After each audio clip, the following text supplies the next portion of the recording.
Aha.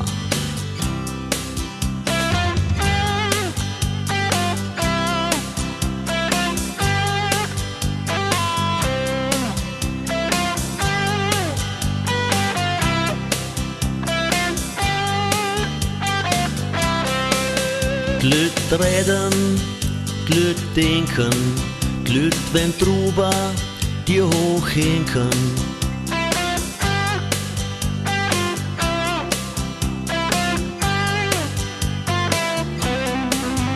Manche lügen, dass sich beide kann bügen. Und dann frag ich mich, was geht in deiner Köpf wirklich vor? Ja, was geht in deiner Köpf wirklich vor? Was geht in deiner Köpf wirklich vor?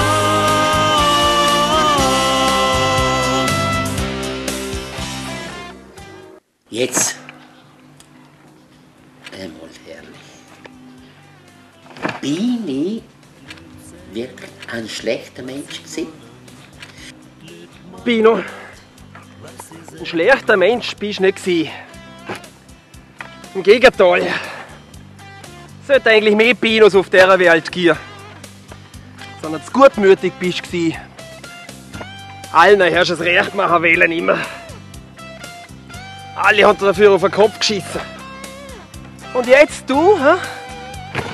Du bist auf der Strecke geblieben.